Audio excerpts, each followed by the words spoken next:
16 दिसंबर 2012, 27 नवंबर 2019, 9 अगस्त 2024. These are the dates of one of the most infamous rape crimes our nation has saw in the past decade. चाहे वो 2012 में निर्भया हो, 2019 में doctor Priyanka Reddy या 2024 में डॉक्टर मोमिता। इन तीनों ही केसेस के बाद the nation saw an uprising. There are protest, candle march, media uprising and what not. हर बार लगता है कि शायद अब सिस्टम सुधर जाएगा, शायद अब किसी और निर्भया के साथ गलत नहीं होगा, शायद अब लोगों में अकल आएगी, but reality is often disappointing. 9 अगस्त 2024 कोलकाता के उस इंसिडेंट के सिर्फ 10 दिन के अंदर ही there were 22 severe rape cases reported. और अगर आप इससे ही शौक हैं तो मैं आपको बताता हूं कि 2022 के National Crime Records Bureau NCRB के डेटा के हिसाब से around 32,000 rape cases are reported every year. यानी हर दिन हमारे देश में 92 रेप केसेस रिपोर्ट होते हैं, यानी हर 16 मिनट में हमारे देश में एक रेप केस रिपोर्ट होता है। और रेप की भी यहाँ पे अलग अलग परिभाषा है। हमारे कानून के हिसाब से a man is said to commit rape when he is involved in a sexual activity with a woman without consent, without will. Consent तो हो, पर कंसेंट के टाइम वो महिला किसी दबाव में हो, या कंसेंट के टाइम उस महिला की उम्र 18 साल से कम हो, या कंसेंट के टाइम महिला अपने होशो आवाज़ में ना हो।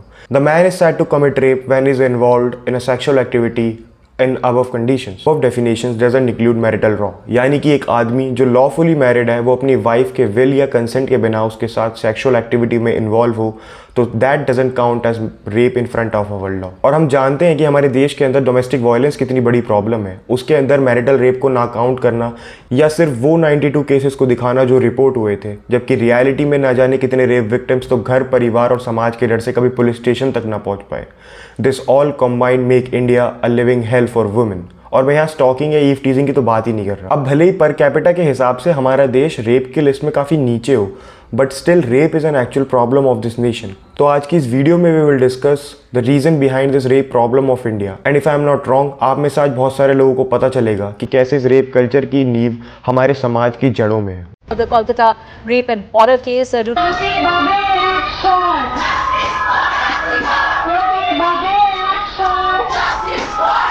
The Honorable Chief Minister herself encourages 12 साल की बच्ची के साथ दुष्कर्म हुआ है। Now hundreds of protesters in eastern India's Kolkata marched on the streets to demand justice for the trainee doctor who was raped and killed in the city. Now,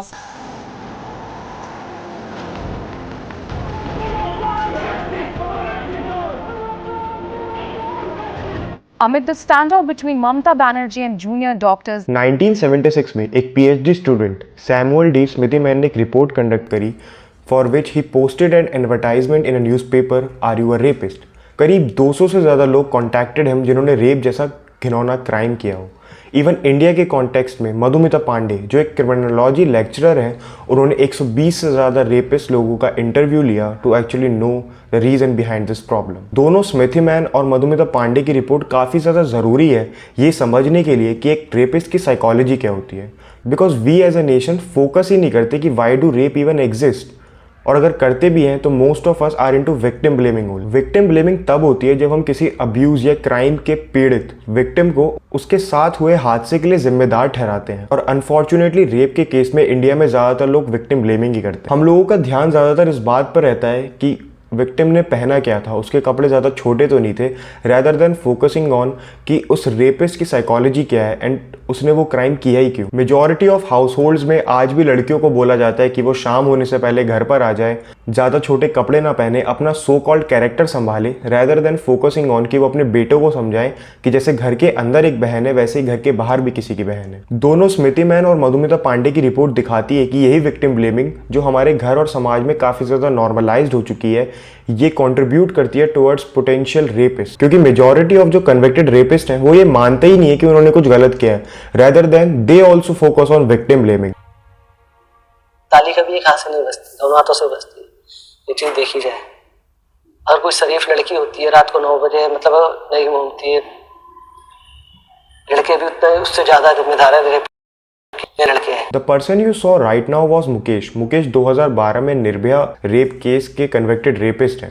Mukesh की ही तरह ना जाने कितने सारे लोग ये सोचते हैं कि एक शरीफ घर की लड़की रात को 9 बजे के बाद घर से बाहर निकलेगी क्यों, और यही सब फैक्टर्स कंट्रीब्यूट करते हैं इन जैसे रेपिस्ट की सोच को। एक और एग्जांपल है मधुमिता पांडे की रिपोर्ट का, जब उन्होंने एक 49 ईयर ओल्ड कन्विक्टेड रेपिस्ट का इंटरव्यू लिया जिसने एक 5 साल की बच्ची का रेप किया था। उस 49 ईयर ओल्ड रेपिस्ट के हिसाब से उस बच्ची और उसकी माँ का कैरेक्टर कुछ सही नहीं था और वो उन्हें भड़का रही थी, इसलिए उन्हें सबक सिखाना जरूरी था। नाउ इमेजिन द कंडीशन जहाँ एक आदमी को एक 5 साल की बच्ची का कैरेक्टर क्वेश्चनेबल लग सकता है। बट अगेन न जाने कितने लोग हमारे समाज में रोज़ किसी न किसी लड़की का कैरेक्टर असैसिनेशन करते हैं, उसका कैरेक्टर जज करते हैं, और जब ये चीज़ें नॉर्मलाइज हो जाती है समाज के अंदर तो उस 49 ईयर ओल्ड रेपिस्ट की सोच को बढ़ावा देती है और अनफॉर्चुनेटली एक 5 साल की लड़की की ज़िंदगी ख़राब हो जाती है। And even the worst part it, जब उस 49 ईयर ओल्ड रेपिस्ट से रिग्रेट के बारे में पूछा गया तो उसने कहा हाँ मुझे बुरा लगता है क्योंकि अब वो लड़की वर्जिन नहीं है और कोई उससे शादी नहीं करेगा, लेकिन जब मैं जेल से बाहर आ जाऊंगा तो मैं उस लड़की से शादी करके उसकी ज़िंदगी बचा। यही पांडे की रिपोर्ट दिखाती है कि कैसे रेपिस्ट की इतनी गिरी हुई सोच हमारे समाज के फैक्टर से जुड़ी हुई। हमारे समाज में भी ना जाने कितने ज़्यादा लोग हैं जो एक लड़की की सेक्सुअलिटी को अपने ऑनर से जोड़ते हैं और शादी के मामलों में लड़कियों को प्रेशराइज करना, उन्हें फोर्स करना उस 49 ईयर ओल्ड रेपिस्ट की सोच को बढ़ावा देती है, जिससे आगे चल के ऐसे अनफॉर्चुनेट क्राइम्स होते। एक और चीज़ जो दोनों मधुमिता पांडे और स्मृति मैन की रिपोर्ट में कॉमन है वो ये कि जब भी कोई रेप क्राइम सामने आता है तो पूरा मीडिया और समाज उन रेपिस्ट को राक्षस या जानवर से कंपेयर करने लगता है। ये दिखाता है कि कैसे हम एक समाज की तरह तैयार ही नहीं है ये मानने को कि मोस्ट ऑफ द रेपिस्ट और क्रिमिनल्स हमारे बीच में ही है। हम ये मानना ही नहीं चाहते कि रेपिस्ट हमारे घर में भी हो सकता है, हमारे पड़ोस में भी हो सकता है, but in reality most of the rape criminals जान पहचान वाले ही होते हैं। हम लोगों को ये समझना पड़ेगा कि एक पोटेंशियल रेपिस्ट हमारे आसपास भी हो सकता है और उसे काउंटर करने के लिए बचपन से ही बच्चों को गुड टच बैड टच जैसी चीज़ें सिखाना बहुत ज़्यादा जरूरी। बचपन से ही सेक्स एजुकेशन और अच्छी मॉरल वैल्यूज देने से we can stop rapes to a greater extent, क्योंकि किसी बड़े रेप केस के बाद स्टोरी तो हर दूसरा इंसान लगा देगा, बट फिर वही इंसान 5 मिनट बाद किसी कमेंट सेक्शन में लिंक कमेंट करता रहेगा या अपने दोस्तों के साथ जीसीज में लिंक शेयर कर रहा हो। हम एज अ सोसाइटी फोकस करना होगा कि अपनी बेटियों के कपड़ों से ज़्यादा अपने बेटों की सोच पर ध्यान दें, क्योंकि आगे चल के फिर स्टोरीज या कैंडल मार्च से तो कुछ भी नहीं होगा। If you really want to stop rape in India then start questioning things around you, your family and in your friends. कोई दोस्त अगर उल्टी सीधी बातें कर रहा है देन प्लीज कन्फ्रंट हिम, और अगर जरूरत पड़े देन कट ऑफ फ्रॉम। जब तक हम इसे अपनी मॉरल ड्यूटी नहीं समझेंगे तब तक हम रेप्स को रोक नहीं पाएंगे और ना जाने कितनी और निर्भयाओं को खो देंगे। जय हिंद, वंदे मातरम।